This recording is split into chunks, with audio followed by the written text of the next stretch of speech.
So I'm going to collapse you guys down. Could you just make sure you're all on mute? And then when, oh, actually, no, I do want to see the chat box. So let me just collapse you down. And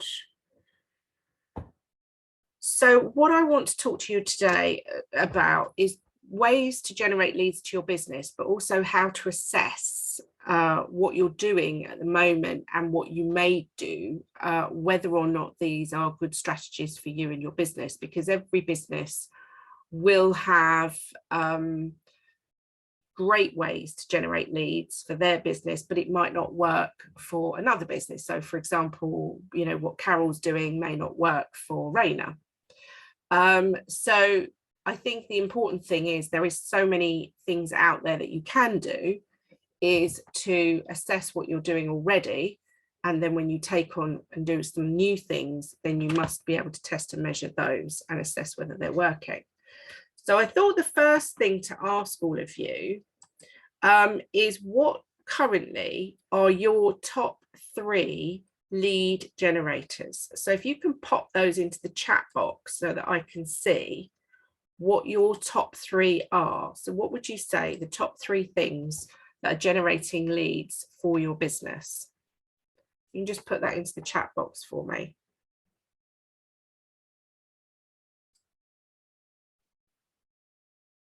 So your word of mouth. Anything else, Julia? Personal recommendations. Yeah, website, Facebook page. Yeah, BACP website. Okay, brilliant. Post on social media, networking, YouTube, referrals, Google Talks. Okay, that's interesting. What about you, Lisa? Oh, Lisa, you've already got that, word of mouth and testimonials. Okay, brilliant. What I'm going to do.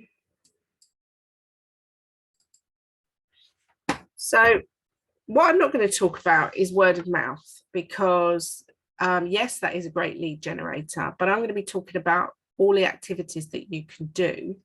And there are a lot, as you can see, I've put 21 things on here. Word of mouth is very, very, very powerful. And we shouldn't ignore that at all. But obviously you're not really in control of word of mouth, because it's not coming out of your mouth, it's coming out of other people's mouths. So as long as you do a really good job and focus on ways you can follow up with your clients after they've used your services, word of mouth can be really, really powerful. These 21 different strategies are based on activities that you can do. So I've highlighted the first 3 on here because every business should have a website. There are big changes going on with Facebook at the moment. They are beginning to invade Facebook groups at the moment and start making different people admins if you've been dormant for a while. I actually think the next phase will be they will be removing dormant Facebook pages. I would not rely on a Facebook page instead of a website. Always have a website. And obviously with your website comes the all-important work on the search engine optimization. And this is one area that people forget about. They either build the site themselves or they have it done and they pay no attention to the SEO. When people go to Google to search for what you do or to search for the problem that they've got, you want your website to come up. Therefore, it is worth the investment spending some money on your search engine optimization. So that's why I've highlighted that at the top. The second thing that most people will be using is social media. So social media provides you with additional backlinks to your website. That is so important. And it also means that you've got a presence on these platforms. However, when we come to talk about looking at what's successful and what's not, you can waste an awful lot of time on social media and actually gain very little from it. You can also waste time trying to be on all platforms. You can waste time on spending hours creating posts that don't get any traction or doing social media without a strategy. That's a completely different talk. But as over the years, as social media has become more prolific, because when I very first started my business, websites weren't even a thing and neither was social media. I think people choose that because it seems like the easiest option and they think it's free. And it's not free because the time you're spending on it has to be accounted for. So I do think, yes, it's really important. And yes, it's at the top for that reason. And yes, it's highlighted for that reason. But don't ignore potential other channels that might get you leads in favor of that. And the third thing is email marketing. So every business should have an email list. Every business should be emailing that list regularly. And again, I work with a lot of businesses who say to me, oh no, I haven't emailed my list for 6 months or 3 months. Oh, I don't want to appear spammy, so I don't really email them very often. When actually nurturing your email list is one of the best things that you can do. And I'm sure Carol would agree with me on that, being a sales strategist. And having a way to generate and build an email list and a strategy behind that is also really important. So that's why those 3 things are highlighted, because I believe that those 3 things is what every single business, regardless of your industry, should have in the year 2022. So all of the other things on my list are things that you need to work through, and for different reasons, because some things are going to really work for your business and some things probably aren't going to be right. And it also depends on your industry. So on the online section of this list, I've got Google Ads. Now, a lot of people ignore Google Ads because they think they're expensive or they don't really understand it. But the power behind Google Ads is enormous. And we will be using Google Ads for Businesswomen UnLtd in September to generate new inquiries, to put us at the top of Google for a while, to really push us out there. And I've used them really successfully with the Best Businesswomen Awards and also with other clients who want to get known more locally. Again, you need to know a little bit about what you're doing to do Google Ads, but you know, the success that you can get from them is huge because you can just do local search. And if you're a business that just works locally with people, or even, you know, that you just want to gain more local clients, yes, you can work with anybody anywhere at the moment. I understand that with Zoom, but local search is so powerful. And if your website isn't quite getting the rankings because of other competitors, then using Google Ads can really push you up there. And the great thing with Google Ads is people are actually putting in the search terms and the keywords. They have a need, they have a want for what you're offering. Facebook ads, on the other hand, work differently. So Facebook ads present your ad to your ideal client. And it is a little bit hit and miss. And with the iOS updates, they're not necessarily as successful as they were. However, I have some clients that we use Facebook lead ads very successfully. And it's, again, not as expensive as you might think it is. And I've got some clients that literally run an ad for a couple of pounds a day, it constantly runs. We go in and tweak it once a month, and it gives them a constant presence and a constant steady stream of inquiries. Blogging is very powerful. We know that helps with search, and also it gives you some content to put on social media, and it can be a very good lead generator as well, done correctly. Always make sure if you're putting blogs that you've got call to actions at the bottom of the blog or throughout the blog. And, you know, blogs that have actually got a purpose to them and are actually talking to your ideal client. You can write a book, and I know I've kind of put those 2 things together. That's because I've got more than 21 things.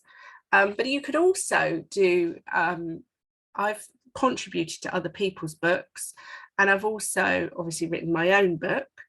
And I contribute to other people's blogs as well as writing my own. So you might find that you think, oh, this is just too much. I can't write my own book. I don't have time to write lots of blogs. But look into guest blogging and being a guest in somebody else's book.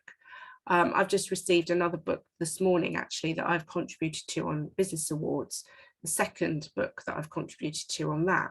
And I know that will probably generate me some leads for the Best Businesswomen Awards because she mentions the Best Businesswomen Awards in it.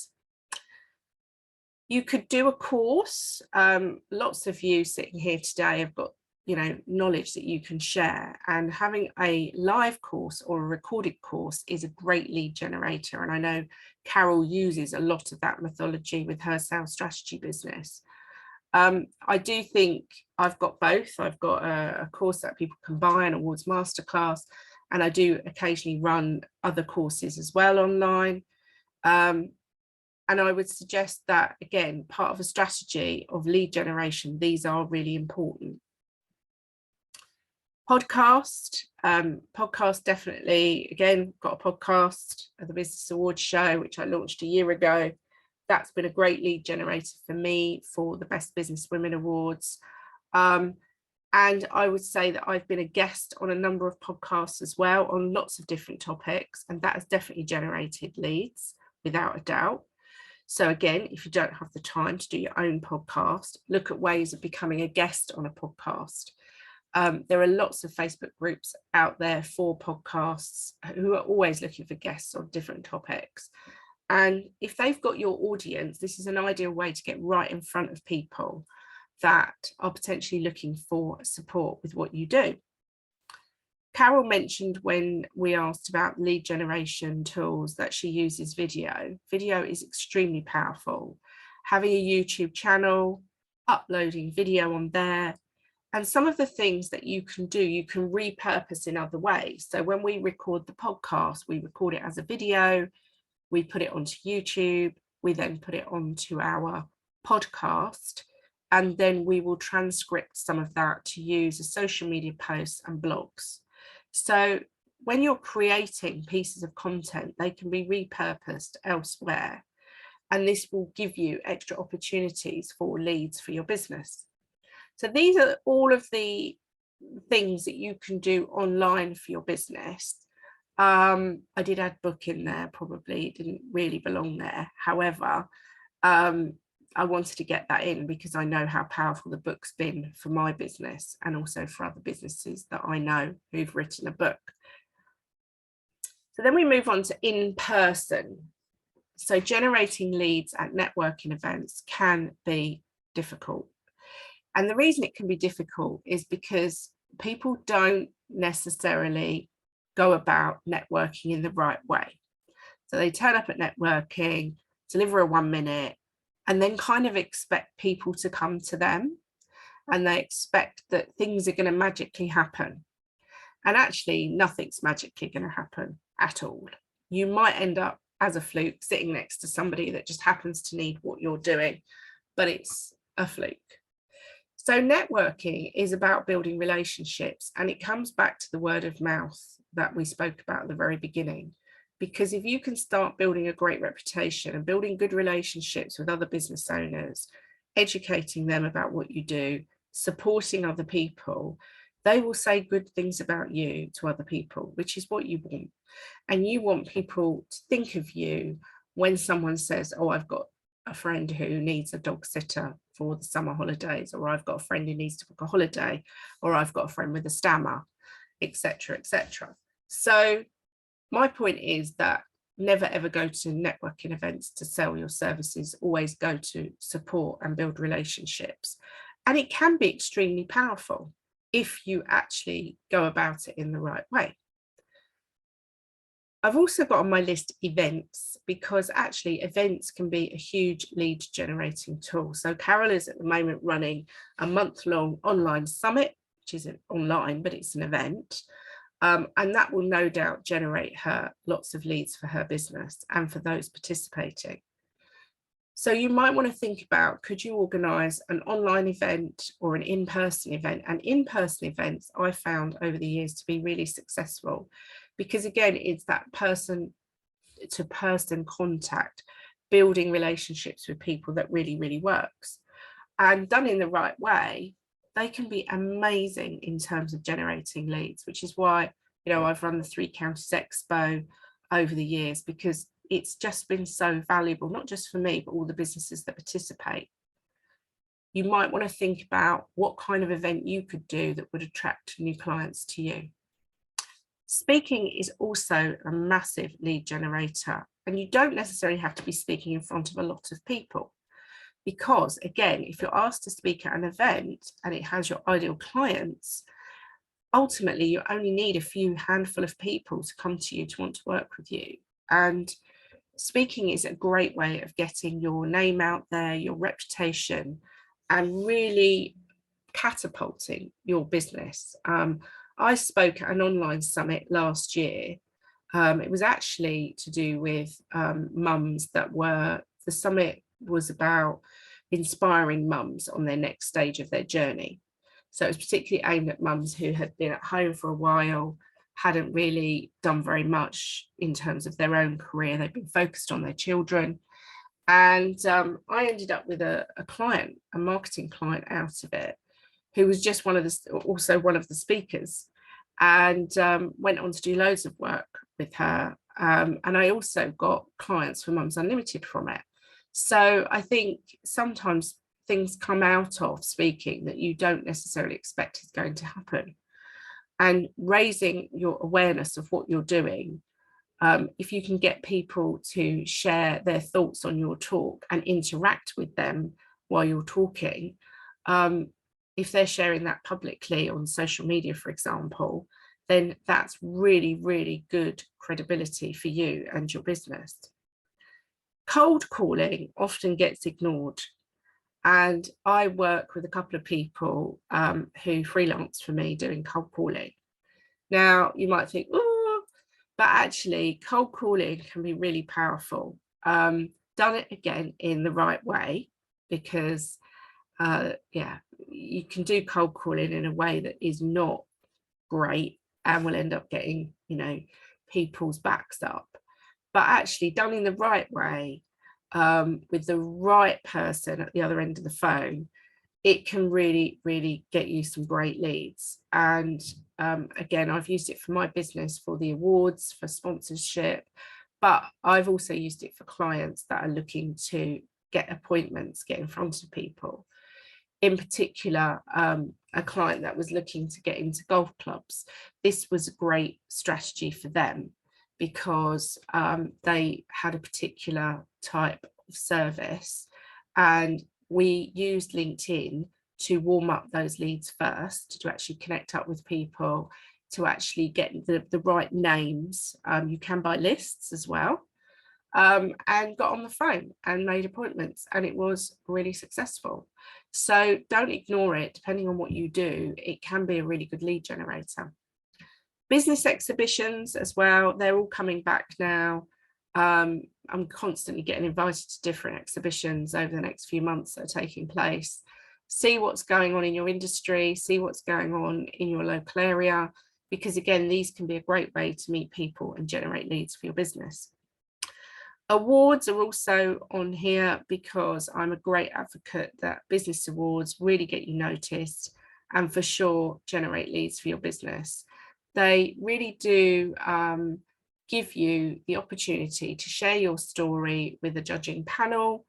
They also, if you are shortlisted, give you the opportunity to connect with the other finalists, to connect with the sponsors, to go to an event, to be presented with a certificate or an award. And they give you the opportunity to be listed as either an award-winning business or a finalist. And I can't stress enough the importance of this, because I constantly get asked for stories from the media. Every single week I will get an email, do you know someone who? And I go through the awards lists every week and say, yes, I do. Here's somebody in this industry or that industry, and send it across. And sometimes I will refer people who come to Businesswomen UnLtd as well. So my point is that awards really get you noticed by journalists, and they make you look really, really credible. Therefore, they are a really valuable tool in getting new leads for your business. So the third section is around local advertising. And I had a conversation with somebody last week about their local magazine. So basically they contacted me and said, I'm thinking of advertising in this magazine. What do you think?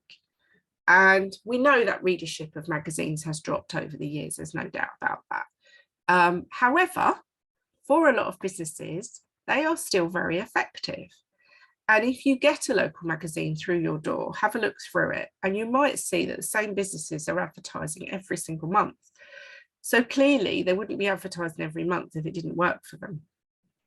And for certain businesses, getting a message out there is really important. And actually, if you have a demographic of an older generation, a lot of the older generation will read these local magazines, parish magazines as well. And I wouldn't rule it out in terms of the cost of advertising. When you come to evaluate it, you might actually find that you're getting some strong leads from these sorts of publications. So I wouldn't rule it out, and you need to do your research carefully. One of the things that I would always do is ring other advertisers in the magazine and see what responses that they're getting. And also see if you could contribute maybe an article instead of an advert, because sometimes that's more powerful. And always have a good call to action. So something for free or something heavily discounted through the magazine. And that kind of leads me on to leaflet drops and direct mail. Again, there are businesses, leaflet drops work really, really well. It depends what you do. It depends who you're trying to reach. And I still have a couple of businesses that I work with, particularly in the trades industry, who are still using leaflet drops very effectively.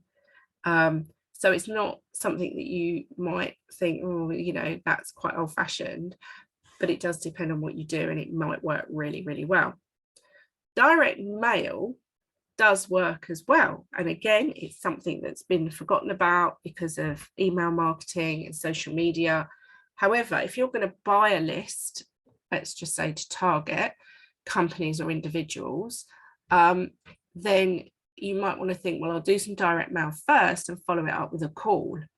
Direct mail, if you've got something interesting in the envelope, so we call it lumpy mail.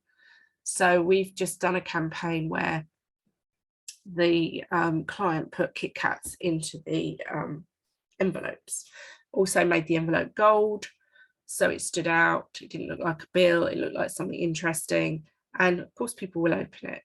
And they got 2 clients from it. They sent out 100 and they got 2 new clients. The lifetime value of those clients has more than paid for the, I mean, it's, you know, it's been a no-brainer for them, and they probably would do it again. So I wouldn't rule it out. And the final thing is list building. So we talk a lot about email marketing and how to build those lists, because leads come from the lists that you've got. And, you know, this is a big topic for Carol. She talks a lot about this.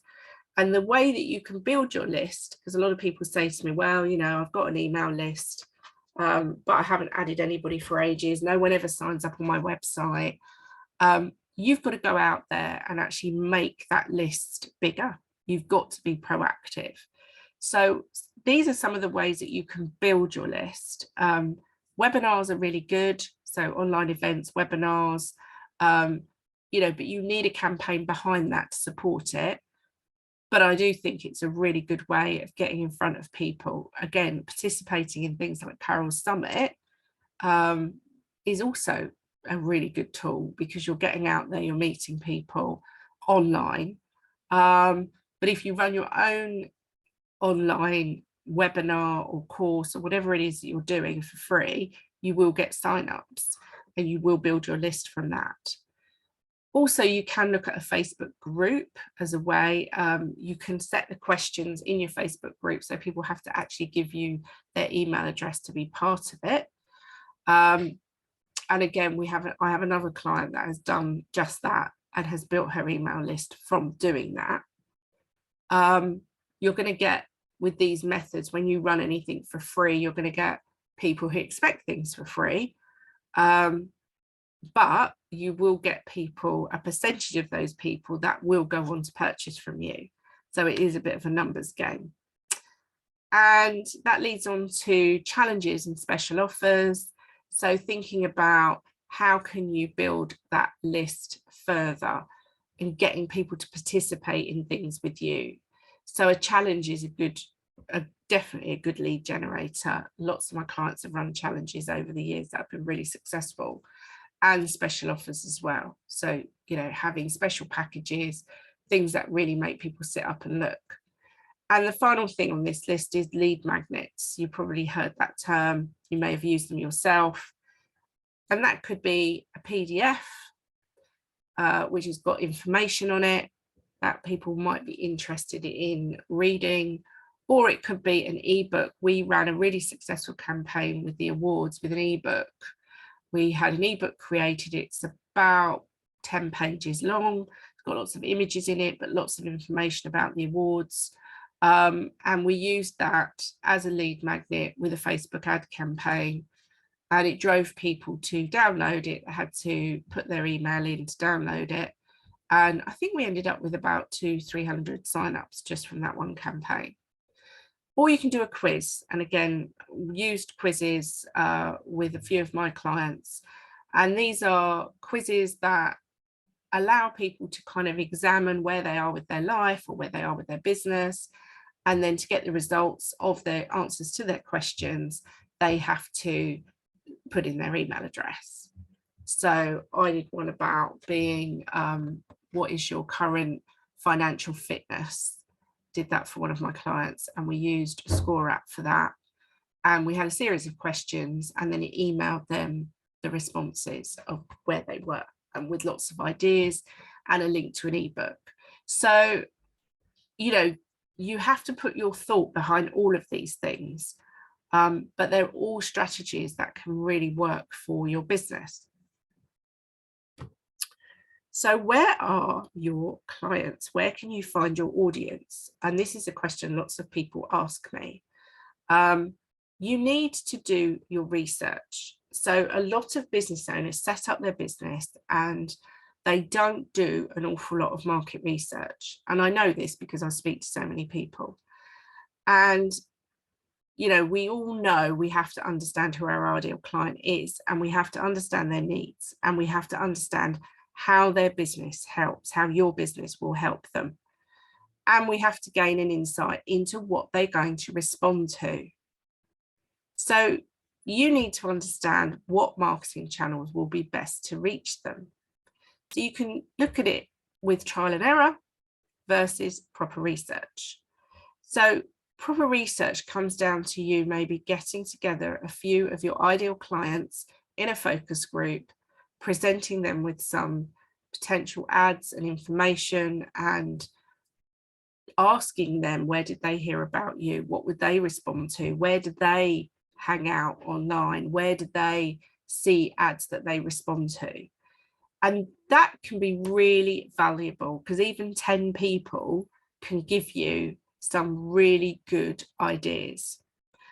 The other thing you can do is a survey, maybe to your existing email list, or you create a survey, send it out to your networking friends, ask for them to give you some feedback, because we don't tap into this network that we've got enough.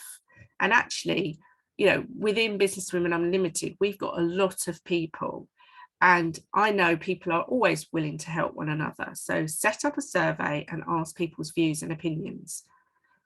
Also have a look at your competitors and analyze what they're doing. Where are they advertising? Where are they generating their leads from? And have a really good look around at your industry and see what is going on. And often we do this at the start, but then we don't do it for a number of years, and things change. And it's a piece of work that won't take very long, but is really valuable. And you should be doing it every 6 months at least, just to keep an eye on what's going on, what your competitors are doing. And finally, looking at your insights and your analytics. So make sure your website has Google Analytics on it, and make sure that you look at your social media insights as well, and that you have a really clear picture of what people are responding to and where they're coming from. Because without that, you're going to be wasting an awful lot of money. If you don't understand the numbers behind what you're spending versus what is generating leads for your business, you will be wasting time and you will be wasting money. You must have a procedure in which to review your activity. So each channel, marketing channel that you use, should be reviewed and assessed, and you may need to test and measure the effectiveness of those channels. And you may think, okay, well, it wasn't that great, but I'll tweak this and then hopefully that will improve. Or you may decide, well, that's not the channel for me. Once you've done that and you've reviewed it, then you know what your cost per lead and your conversion rates are. So I've just got a couple of examples here. So you should take your marketing spend annually and divide it by the number of new leads that your business is generating. And this will give you your cost per lead. And I would suggest doing this monthly for every activity that you're undertaking to drill down how many convert. So I'm just going to give you a really basic example, because I was talking to somebody about this recently. And she was spending £500 a year on a networking membership. She had to go to the meetings once a month. I said, well, how many leads have you had? She said, well, I've had 10 leads. And I said, okay, that's great. And how many converted into a sale? 2. So effectively, those 2 sales are costing her, or costing £250 when you work it out like that. You know, the cost of the lead is 50, and yes, those people may go on to buy from her in the future, but the cost of the generating those 2 leads has actually cost her £250. She was like, oh my God. And that's not taking into account her time, 2 hours spent at the meeting, plus preparation, plus all the other bits and pieces that she was doing around that afterwards, following up, etc. So you have to question sometimes whether could that £500 and your time, so if you're charging, let's say, £50 an hour, and you're spending 2 hours a month at a meeting, so that's another £100. So actually, over the year, it's a lot more than 500, whether that money would be better spent on Google ads or on Facebook ads. So, you know, it does depend on your business, but all too often business owners don't actually assess whether or not the lead generation tools they're using are actually generating cost-effective leads. So if we look at another example, spending £300 on a Facebook ad campaign generated 50 leads, of which 10 converted, then the cost per lead is £6. In the converted lead is £30. So it could be that that is a more effective tool than spending time at networking meetings. And if your website receives 200 visitors a month and has 50 sales, your conversion rate 50 would be divided by 200. So you're getting 25% return on that. So your website can work really hard for you, and you really want it to be doing that. And the reason websites don't work for people is because they haven't invested the money in the search engine optimization, and they're not generating traffic to their site. So, you know, this is a very short talk on a very, very big topic, but hopefully from this, you can create your strategy, and a lead generation strategy has to be part of a marketing strategy and a marketing plan. So once you've completed a review and had a look at what you're doing at the moment and what's actually generating your business, what it's costing you, then you can drill down and do a monthly, quarterly and annual plan and decide on the activities that you're going to do and set targets and review dates so that you know, okay, I've got to review this. Have I reached that particular target or goal? So what are your next steps? So in the breakout rooms, what I wanted you to talk about today was what you're going to do from this talk. And it could be that you might be evaluating your current channels and what you're actually spending. It could be that you feel that you might need to do some more research. It could be that you're at the point where you can create a lead strategy, or it could be that you're going to work on some new ideas to generate leads for your business. So I'm going to stop sharing. I'm going to stop recording.